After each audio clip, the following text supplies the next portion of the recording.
আসসালামু আলাইকুম। প্রিয় দর্শক, অন্য মঞ্চের আলাপ চাইতে আপনাদের সকলকে আমন্ত্রণ জানাচ্ছি। আওয়ামী লীগের লকডাউন সফল।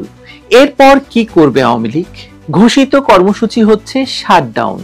সোমবার আওয়ামী লীগ নেতা শেখ হাসিনার বিরুদ্ধে রায় ঘোষিত হবে। শেখ হাসিনা যেভাবে আন্তর্জাতিক মিডিয়াতে কথা বলছেন যে রায় লেখাই আছে, এবার শুধু ঘোষণা হবে। দেশের আদালতগুলোকে ইউনূস তার শোবার ঘর বানিয়ে ফেলেছেন, বোঝাই যায়। কিন্তু শেখ হাসিনার রায়কে কেন্দ্র করে ইউনূসের যে আরো ভয়ঙ্কর দুরভিসন্ধি আছে, আজকে সেটাই আপনাদের জানানোর চেষ্টা করব। এই দুরভিসন্ধি আসলে নির্বাচন ঠেকিয়ে আরো কিছুকাল ক্ষমতায় থাকার জন্যই। সেটা এই দুরভিসন্ধির বিষয়টি সত্য হোক বা না হোক।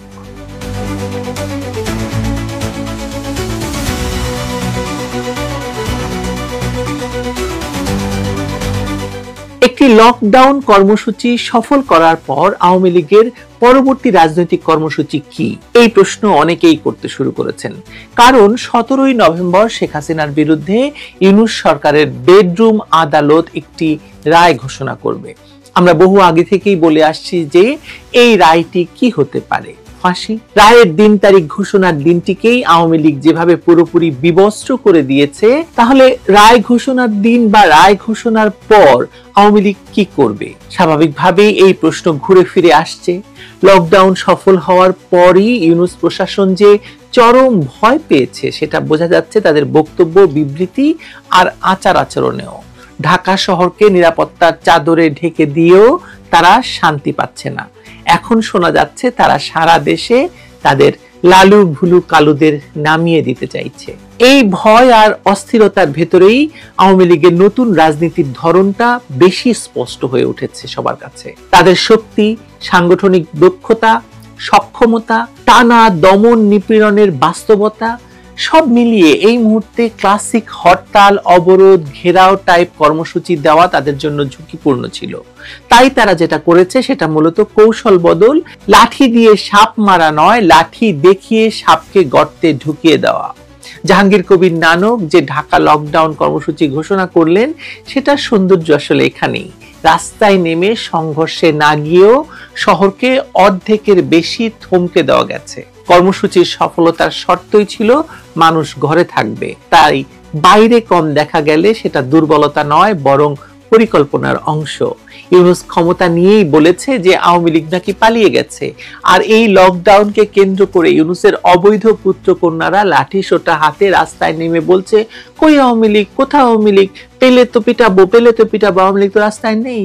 অনেকে ধরে নিয়েছিলেন দল কিছুই করতে পারছে না, সোশ্যাল মিডিয়ায় গরম গরম পোস্ট দিয়েই দিন কাটাচ্ছে। কিন্তু বাস্তব দৃশ্যটি ছিল অন্যরকম। প্রশাসন, পুলিশ, গোয়েন্দা আটক, গ্রেপ্তার, নজরদারি সব মিলিয়ে মাঠে সরাসরি পেশি দেখানোর জায়গাটা ছিল সংকুচিত। এই অবস্থায় দূরে বসে দৃশ্যত নিয়ন্ত্রণ প্রতিষ্ঠা করার প্রস্তুতি নেওয়ার নামই ছিল আসলে লকডাউন। আওয়ামী লীগ এখন ঠিক এই নতুন ধরনের রাজনীতি করছে, যেখানে রাস্তায় কম দেখা যাওয়া মানেই রাজনৈতিকভাবে দুর্বল হওয়া নয়, বরং শক্তির প্রদর্শন। এই প্রসঙ্গে স্বরাষ্ট্র উপদেষ্টা জাহাঙ্গীর আলম চৌধুরীর সেই বিখ্যাত উক্তিটা মনে করিয়ে দেই আপনাদের। রাস্তা তো ওরকম ফাঁকা না, ফাঁকা থাকলে আপনারা আসলেন কি করে? প্রশ্নটা যত হাস্যকরই হোক না কেন, ততটাই উদ্বিগ্ন মানসিকতার প্রকাশ। বোঝা যাচ্ছে পাগল হয়ে গেছে সরকার। বাস্তব বিশ্বের সঙ্গে সরকার ঘনিষ্ঠদের কথার দূরত্ব যত বাড়ছে, তত স্পষ্ট হচ্ছে লকডাউন ইউনূস প্রশাসনের নার্ভে গিয়ে লেগেছে। আর এই আতঙ্কই এখন তাদের ঠেলে দিচ্ছে পরের ধাপে, লালু ভুলু কালুদের রাস্তায় নামানোর প্রস্তুতিতে। এই বিষয়টি আপনাদের এখন বিস্তারিত বলি।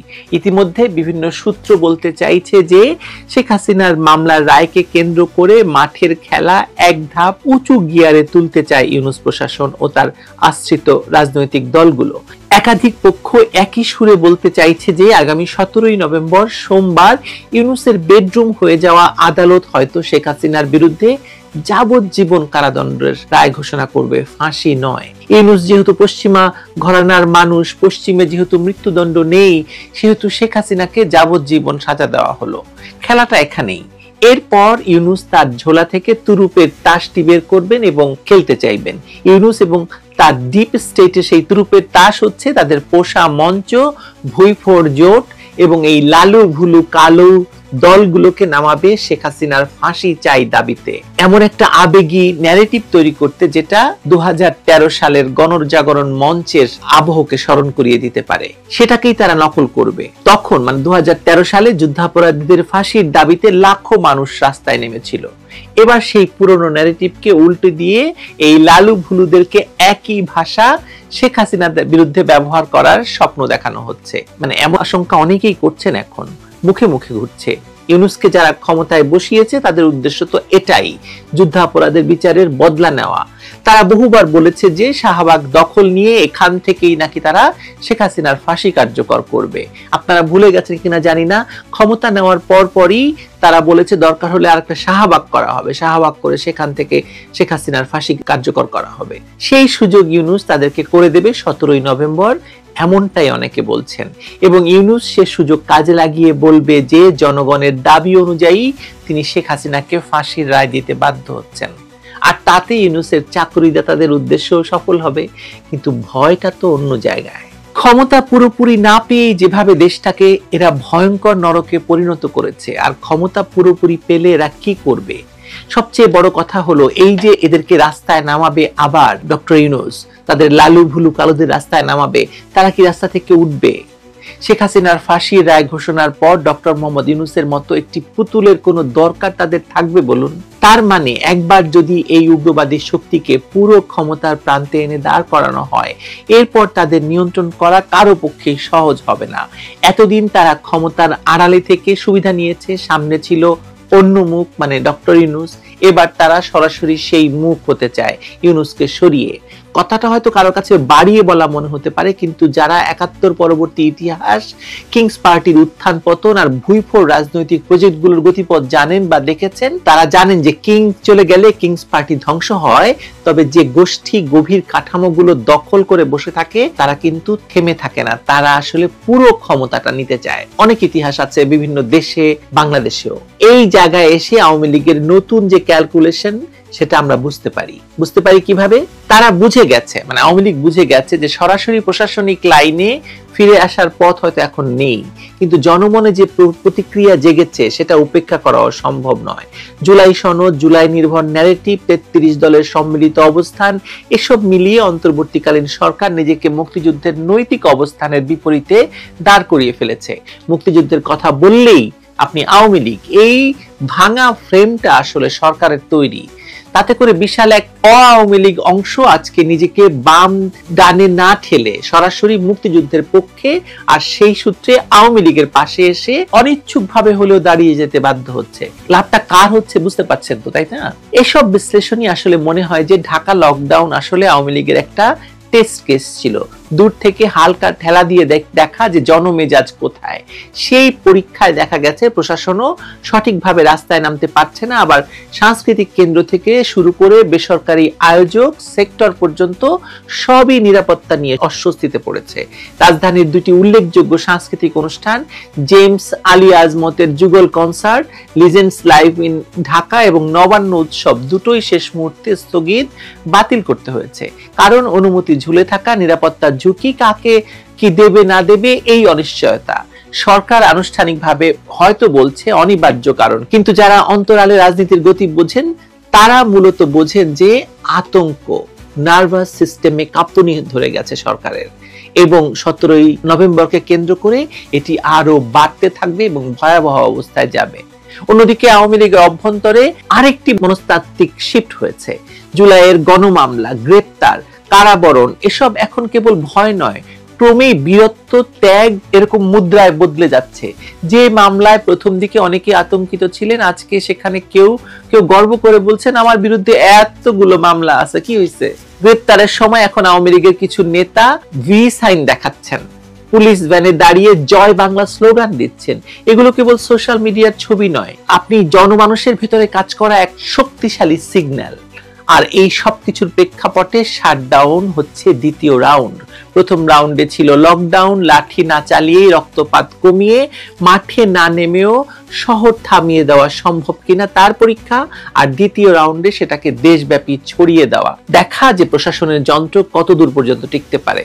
আর লালু ভুলু কালুদের মাঠে নামিয়ে পরিস্থিতি উত্তপ্ত করলে সেটা শেষ পর্যন্ত কার বিপক্ষে যায় বেশি সেটা বুঝতে পারবে দু একদিনের মধ্যেই। আওয়ামী লীগের রাজনৈতিক হিসাব হচ্ছে শাটডাউন সফল হলে সরকারকে হয় রাজনৈতিক সমাধানের পথে সরে আসতে হবে, নয়তো এমন এক অচল অবস্থায় গিয়ে আটকে যাবে যেখানে ওদের আন্তর্জাতিক গ্রহণযোগ্যতা টিকিয়ে রাখা কঠিন হবে।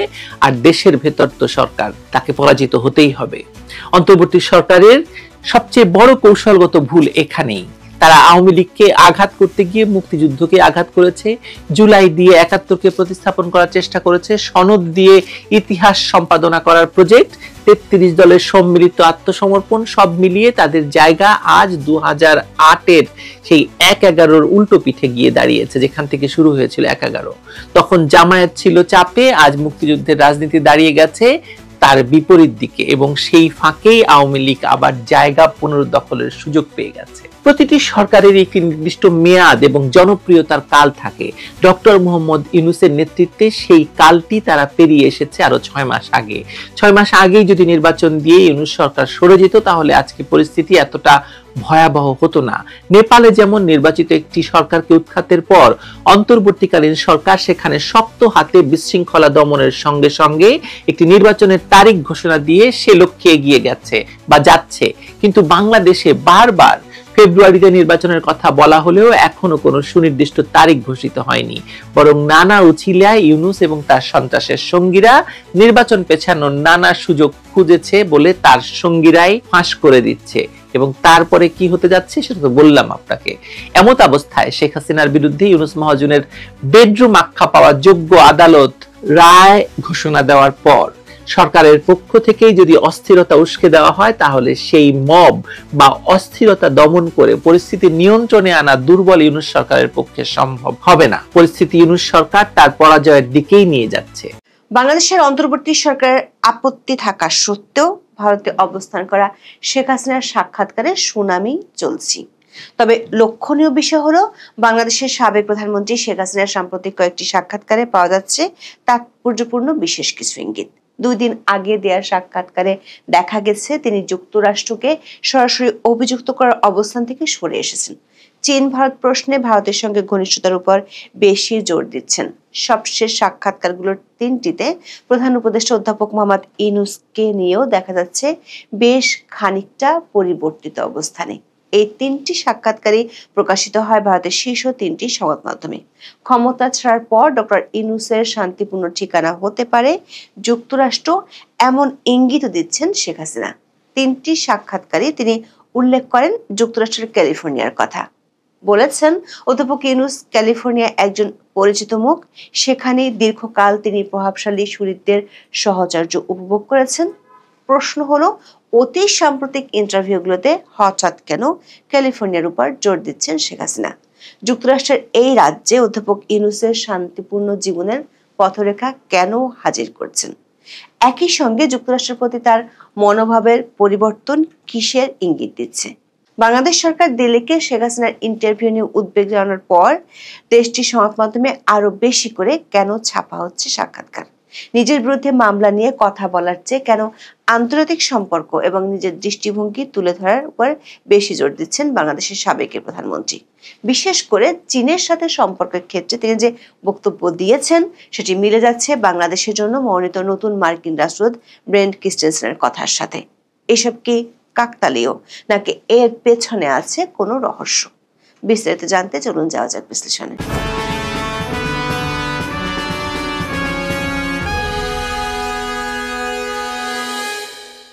আন্তর্জাতিক সংবাদ মাধ্যমে প্রায় 2.5 সপ্তাহ ধরে শেখ হাসিনার সাক্ষাৎকার প্রকাশের জন্য হিড়িক পড়েছে। শুরুটা হয় 29 অক্টোবর। প্রায় একই সময় এএফপি, রয়টার্স এবং দ্য ইন্ডিপেন্ডেন্টকে 3টি সাক্ষাৎকার প্রকাশের মধ্য দিয়ে।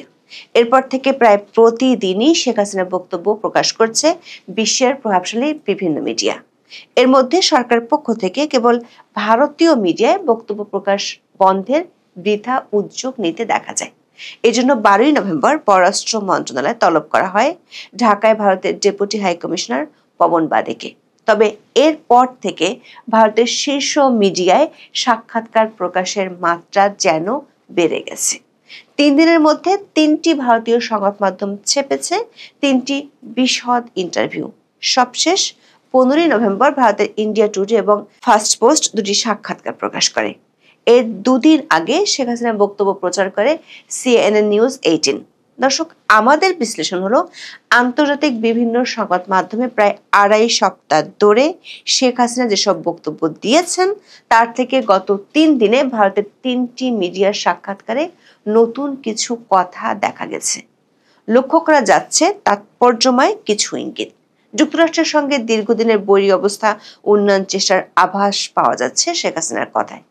গত বছর জুলাই আগস্টে সেনাবাহিনীর ভূমিকা নিয়ে দিচ্ছেন রক্ষণশীল বক্তব্য। জুলাই আন্দোলনের সময় সরকারের ভূমিকায় কিছু দুর্বলতার কথাও অকপটে স্বীকার করেছেন। সেই সঙ্গে অত্যন্ত তাৎপর্যপূর্ণভাবে অধ্যাপক ইউনূসের প্রতি অত্যন্ত কঠোর মনোভাবের পরিবর্তন আনার ইঙ্গিতও দেখা যাচ্ছে। বলেছেন, অধ্যাপক ইউনূসের পরবর্তী শান্তিপূর্ণ বসবাসের সবচেয়ে ভালো জায়গা হতে পারে যুক্তরাষ্ট্রের ক্যালিফোর্নিয়া। ভারতের সংবাদ মাধ্যমে শেখ হাসিনার সবশেষ 3টি ইন্টারভিউ পর্যালোচনা করে আমরা দেখেছি সেখানে নতুন বেশ কয়েকটি বিষয়ে তিনি কথা বলেছেন। এর মধ্যে সবচেয়ে তাৎপর্যপূর্ণময় হিসেবে এসেছে যুক্তরাষ্ট্রের ক্যালিফোর্নিয়া রাজ্যের কথা। এই বিষয়টি তিনি প্রথমে আনেন 13 নভেম্বর CNN নিউজ 18কে দেয়া সাক্ষাৎকারে। তাকে প্রশ্ন করা হয়, ডক্টর মোহাম্মদ ইউনূস কি পশ্চিমা সমর্থিত একজন নাগরিক মুখোশ যার আড়ালে বাংলাদেশে শাসন ক্ষমতা পরিবর্তনের চেষ্টা হয়েছে, নাকি তিনি কেবল বৃহত্তর এক আওয়ামী বিরোধী জোটের প্রতীক? জবাবে শেখ হাসিনা অধ্যাপক ইউনূসের ক্যালিফোর্নিয়া সংযোগের বিষয়টি প্রথমবারের মতো সামনে আনেন। বলেন, ডক্টর ইউনূস নিজের অর্থনীতিবিদ পরিচয়ের সূত্রে ক্যালিফোর্নিয়ার স্যালনগুলোতে জনপ্রিয় ছিলেন। এটা কোনো গোপন বিষয় নয়। তবে তিনি কোনো গণতান্ত্রিক শাসন বদলের প্রতীক নন, বরং তার ব্যাপক জনসমর্থনও নেই। এই সাক্ষাৎকার অধ্যাপক ইউনূসের প্রতি অনেকটাই নমনীয় দৃষ্টিভঙ্গি নিতে দেখা যায় শেখ হাসিনাকে। দাবি করেন, শান্তিতে নোবেলজয়ী অধ্যাপককে ব্যবহার করেছে বাংলাদেশের উগ্রপন্থী গোষ্ঠী। প্রশাসনের উগ্রপন্থীরা ডক্টর ইউনূসকে সামনে এনে ব্যবহার করছে। এই উগ্রপন্থীরা বাংলাদেশে একটি সাম্প্রদায়িক, প্রতিশোধ পরায়ণ এবং সামাজিকভাবে পশ্চাৎমুখী এজেন্ডা বাস্তবায়নের চেষ্টা করছে। দর্শক, গত 15 মাসে শেখ হাসিনা দলীয় বিভিন্ন বক্তব্যে অধ্যাপক ইউনূসকে কঠোর ভাষায় অভিযুক্ত করেছেন। তবে মিডিয়ায় আনুষ্ঠানিক সাক্ষাৎকারে এই প্রথম তিনি বললেন, অধ্যাপক ইউনূস উগ্রপন্থী গোষ্ঠীর হাতে ব্যবহৃত হচ্ছেন। যুক্তরাষ্ট্রে, বিশেষ করে ক্যালিফোর্নিয়া ডক্টর ইউনূস সুপরিচিত ব্যক্তিত্ব বলেও প্রথমবারের মতো উল্লেখ করেন শেখ হাসিনা। মজার বিষয় হলো, এই ধরনের একই বক্তব্য 2 দিনের মাথায় আরো 2টি ভারতীয় সংবাদ মাধ্যমে দিতেন শেখ হাসিনা। ইন্ডিয়া টুডে এবং ফার্স্ট পোস্টে 15 নভেম্বর প্রকাশ হয় এই 2টি সাক্ষাৎকার। সেখানেও ডক্টর ইউনূস প্রশ্নে অনেকটা নমনীয় অবস্থান দেখা যায়। সেই সঙ্গে আরো বিস্তারিতভাবে এসেছে ক্যালিফোর্নিয়ার প্রসঙ্গ। ইন্ডিয়া টুডের একটি প্রশ্ন ছিল, ডক্টর ইউনূসের পৃষ্ঠপোষক কারা এবং তিনি কি আপোষ করছেন বা আপোষ করে ফেলেছেন? জবাবে শেখ হাসিনা অন্তর্বর্তী সরকারের সময় উগ্রপন্থীদের হাতে দেশ শাসনের ক্ষমতা চলে যাওয়ার অভিযোগ করেন। বলেন, অধ্যাপক ইউনূস এবং তার সঙ্গীরা জনগণের সেবার চেয়ে ক্ষমতা আঁকড়ে ধরতেই বেশি আগ্রহী। ডক্টর ইউনূস বাংলাদেশের গণতান্ত্রিক ব্যবস্থা ভেঙে ফেলেছেন এবং উগ্রপন্থীদের পেছনের দরজা দিয়ে দেশ শাসনের সুযোগ দিয়েছেন। বাংলাদেশের সাবেক প্রধানমন্ত্রী এর পরেই তোলেন ক্যালিফোর্নিয়ার প্রসঙ্গ। বলেন, ডক্টর ইউনূস বহু বছর ক্যালিফোর্নিয়ায় বসবাস করেছেন। তিনি পশ্চিমা রাজনৈতিক অভিজাতদের কাছে এক মূল্যবান ডিনার পার্টির অতিথি হিসেবে বিবেচিত ছিলেন। পশ্চিমা বন্ধুরা অধ্যাপক ইউনূস সম্পর্কে ভুল ধারণা করেছিলেন দাবি করে শেখ হাসিনা বলেন, অধ্যাপক ইউনূস উদার নৈতিক মূল্যবোধে পরিচালিত হবেন বলে তারা ধারণা করেছিলেন। অথচ তার শাসনামলের বাস্তবতা হলো, তিনি রাজনৈতিক প্রতিদ্বন্দ্বীদের দমন করার জন্য সংবিধানকে বিকৃত করতে এবং ভিন্ন মতকে স্তব্ধ করতে দ্বিধা করেননি। তার শাসন উগ্রপন্থী গোষ্ঠীর উপর দাঁড়িয়ে আছে, যারা বাংলাদেশের ধর্মনিরপেক্ষ গণতান্ত্রিক ভিত্তি ভেঙে ফেলতে চায়। দর্শক, খেয়াল করে দেখুন, সাম্প্রতিক ইন্টারভিউগুলোতে শেখ হাসিনা অধ্যাপক ইউনূসের চেয়ে উগ্রপন্থী গোষ্ঠীর ক্ষমতাধর হয়ে ওঠার উপর বেশি জোর দিচ্ছেন। একই দিনে তার আরেকটি সাক্ষাৎকার প্রকাশ করে ভারতের সংবাদ মাধ্যম ফার্স্ট পোস্ট। সেখানে বাংলাদেশের সাবেক প্রধানমন্ত্রী অনেকটা স্পষ্ট করে অধ্যাপক ইউনূসের অসহায়ত্ব তুলে ধরেন। বলেন, আগামীতে অধ্যাপক ইউনূসের শান্তিতে বসবাসের জন্য সবচেয়ে উপযুক্ত জায়গা হতে পারে যুক্তরাষ্ট্রের ক্যালিফোর্নিয়া। অধ্যাপক ইউনূস 2026 সালের ফেব্রুয়ারির নির্বাচনের পরও ক্ষমতায় থাকতে চান কিনা এমন প্রশ্নে শেখ হাসিনা বলেন, ডক্টর ইউনূসের ক্ষেত্রে বলা যায় তিনি কাজ করার চেয়ে নিষ্ক্রিয় থাকতে বেশি পছন্দ করেন। বক্তব্যের সারবস্তুর চেয়ে উঁচু গলায় কথা বলতে ভালোবাসেন। কোনো বাংলাদেশী তাকে ভোট দেওয়ার সুযোগ কখনো পায়নি। কথিত জনপ্রিয়তার ঢেউয়ে ক্ষমতায় আসার 15 মাস পরেও ইউনূস এখনো বাংলাদেশের জনগণকে তাদের সরকার প্রধান বেছে নেওয়ার সুযোগ দেননি, বরং তিনি বারবার নির্বাচন পিছিয়েছেন, আওয়ামী লীগকে প্রতিদ্বন্দ্বিতা থেকে নিষিদ্ধ করেছেন এবং একটি সনদ তৈরি করেছেন যা অনির্বাচিত এক অভিজাত গোষ্ঠীর ক্ষমতা স্থায়ী করার জন্য তৈরি হয়েছে। এরপরে প্রধান উপদেষ্টার সম্পর্কে অনেকটাই নমনীয় শোনা যায় শেখ হাসিনাকে। বলেন, ডক্টর ইউনূস ব্যক্তিগতভাবে ক্ষমতায় থাকতে চান কিনা তা আমি বলতে পারি না। তিনি তার দায়িত্বের নিয়ন্ত্রক হিসেবে নেই এবং স্পষ্টতই এমন বিশৃঙ্খলা উপভোগ করছেন না। তিনি হয়তো ক্যালিফোর্নিয়া তার আগের আরামদায়ক জীবনে ফিরে যেতে চাইতে পারেন। তবে যারা তাকে ভর দিয়ে সামনে রেখেছে সেই উগ্রপন্থীরা নিশ্চয়ই ক্ষমতা ছাড়ার ইচ্ছা রাখে না। দর্শক, এই সাক্ষাৎকারে শেখ হাসিনা আগের তুলনায় অনেকটাই নরম হয়েছেন ডক্টর ইউনূসের প্রতি। দাবি করেছেন প্রধান উপদেষ্টার হাতে সিদ্ধান্ত নেওয়ার ক্ষমতা তেমন নেই, তাকে ব্যবহার করেছে উগ্রপন্থীরা। এ অবস্থা থেকে বের হতে পারলে তিনি হয়তো ক্যালিফোর্নিয়ার শান্তির জীবন বেছে নিতে চাইবেন। প্রশ্ন হলো, ভারতীয় সংবাদ মাধ্যমকে দেয়া টানা 3টি সাক্ষাৎকারী শেখ হাসিনা কেন আনছেন ক্যালিফোর্নিয়ার প্রসঙ্গ? অধ্যাপক মোহাম্মদ ইউনূসের বিষয়ে অনলাইনে ছড়িয়ে থাকা তথ্যে দেখা যাচ্ছে যুক্তরাষ্ট্রের প্রভাবশালী মহল, বিশেষ করে ডেমোক্র্যাটদের সঙ্গে তার দীর্ঘদিনের সুসম্পর্ক রয়েছে। আবার সেখানে বেশ জাঁকজমকপূর্ণভাবে পরিচালিত হচ্ছে তার অনেকগুলো সামাজিক ব্যবসা উদ্যোগ। অনুসন্ধানে আমরা দেখেছি যুক্তরাষ্ট্রের বিভিন্ন রাজ্যের মধ্যে ক্যালিফোর্নিয়ার সবসময় ডেমোক্র্যাটদের ঘাঁটি হিসেবে পরিচিত। বর্তমানেও সেখানকার গভর্নর একজন ডেমোক্র্যাট। আবার এই রাজ্যে অধ্যাপক ইউনূসও ব্যাপকভাবে সমাদৃত। ক্যালিফোর্নিয়া তার বেশ কিছু সামাজিক ব্যবসা মডেল ও ক্ষুদ্র ঋণ কার্যক্রম অনেকদিন ধরে পরিচালিত হচ্ছে। রয়েছে গ্রামীণ ফাউন্ডেশন এবং গ্রামীণ আমেরিকার বেশ কিছু শাখা। এর মধ্যে 2010 সালে গ্রামীণ আমেরিকার $1 মিলিয়ন তহবিলের যোগান দেয় সিলিকন ভ্যালি ব্যাংক। এই ব্যাংকের সদর দপ্তরের অবস্থান ক্যালিফোর্নিয়ার সান্টা ক্লারায়। রাজ্যটির বিভিন্ন বিশ্ববিদ্যালয়ে অধ্যাপক ইউনূসের বক্তব্যের তথ্য ছড়িয়ে আছে অনলাইনে। প্রশ্ন হলো, অধ্যাপক ইউনূসের ডেমোক্র্যাট সংযোগ এবং ক্যালিফোর্নিয়ার ব্যাপক প্রভাব মাথায় রেখে কি তার শান্তির ঠিকানা হিসেবে রাজ্যটির কথা বারবার সামনে আনছেন সাবেক প্রধানমন্ত্রী শেখ হাসিনা? এর মাধ্যমে তিনি বিশেষ কোনো ইঙ্গিত দিতে চাইছেন? সাম্প্রতিক সাক্ষাৎকারে যুক্তরাষ্ট্রের বর্তমান প্রেসিডেন্ট ডোনাল্ড ট্রাম্পের সঙ্গে নিজের ঘনিষ্ঠতার কথাও বারবার তুলে ধরেছেন শেখ হাসিনা। সেই সঙ্গে বলেছেন, বাংলাদেশের রাজনৈতিক পরিবর্তনের সঙ্গে রাষ্ট্র হিসেবে যুক্তরাষ্ট্রের কোনো দায় নেই। এসব বক্তব্যের সঙ্গে অধ্যাপক ইউনূসের পরবর্তী সম্ভাব্য ঠিকানার উল্লেখের কোনো সম্পর্ক আছে কিনা সেটি এখন বড় প্রশ্ন। দর্শক, ভূ রাজনৈতিক প্রেক্ষাপটে শেখ হাসিনা তার সাক্ষাৎকারগুলোতে ভারত বাংলাদেশ সম্পর্ক এবং চীনের সঙ্গে নতুন করে সখ্যতা নিয়ে গুরুত্বপূর্ণ সতর্কবার্তা দিয়েছেন। শেখ হাসিনা ভারতকে বাংলাদেশের সবচেয়ে গুরুত্বপূর্ণ সম্পর্ক এবং প্রাচীনতম বন্ধু হিসেবে অভিহিত করেছেন। তিনি ডক্টর ইউনূসের পররাষ্ট্রনীতির সমালোচনা করে সতর্ক করে দিয়েছেন যে ভারতের কাছ থেকে বিপজ্জনক বিচ্ছিন্নতা দেশের কৌশলগত সম্পর্ককে দুর্বল করেছে। শেখ হাসিনা দাবি করেছেন, তার সময়ও বাংলাদেশ, ভারত ও চীন উভয়ের সঙ্গেই শক্তিশালী সম্পর্ক বজায় রেখেছিল। তবে তিনি ইউনূস প্রশাসনের চীনমুখী হওয়ার প্রেক্ষাপট নিয়ে উদ্বিগ্ন। তিনি দৃঢ়ভাবে বলেছেন যে চীনের সঙ্গে কোনো পরিমাণ সম্পৃক্ততাই ভারতের সঙ্গে বাংলাদেশের এই মৌলিক সম্পর্ককে প্রতিস্থাপন করতে পারে না। দর্শক, শেখ হাসিনা তার সবশেষ সাক্ষাৎকারগুলোতে চীন সম্পর্কে যে বার্তা দিয়েছেন তার সাথে মিল খুঁজে পাওয়া যায় বাংলাদেশের জন্য মনোনীত মার্কিন রাষ্ট্রদূত ব্রেন্টের কথায়। ব্রেন্ট গত 24 অক্টোবর সিনেটে হিয়ারিং এর সময় দেয়া বক্তব্যে বলেছিলেন, ঢাকায় এলে প্রতিরক্ষা সহ নানা ক্ষেত্রে চীনের দিকে ঝুঁকে পড়ার ঝুঁকির বিষয়টি বাংলাদেশের কাছে স্পষ্টভাবে তুলে ধরবেন।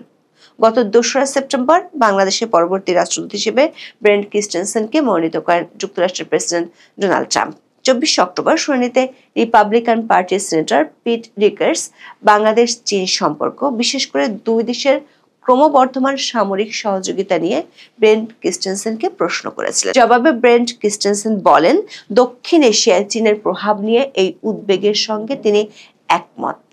তার মনোনয়ন নিশ্চিত হলে বাংলাদেশের সরকার ও সামরিক বাহিনীর সঙ্গে সরাসরি কথা বলবেন বলে জানিয়েছেন। যেখানে চীনের কর্মতৎপরতা, তাদের সামরিক বাহিনীর সঙ্গে সম্পৃক্ততা, তাদের সামুদ্রিক এলাকায় কার্যক্রম ও গুরুত্বপূর্ণ অবকাঠামোয় চীনের ভূমিকার ঝুঁকি স্পষ্টভাবে তুলে ধরা হবে। দর্শক, বাংলাদেশের রাজনীতি এখন এমন একটি দাবা খেলার মতো, যেখানে একজন প্রভাবশালী খেলোয়াড় সাময়িকভাবে বোর্ড থেকে উঠে গেছেন, কিন্তু তিনি স্বীকার করেননি যে তাকে চেকমেট করা হয়েছে, বরং তিনি বোর্ডের বাইরে থেকে ক্রমাগত চাল দিচ্ছেন, আর সে চালের সাথে মিলে যাচ্ছে বিশ্বের পরাশক্তিদের চালগুলো। এখন এ পর্যন্ত। সবাই ভালো থাকুন, সুস্থ থাকুন, নিরাপদে থাকুন।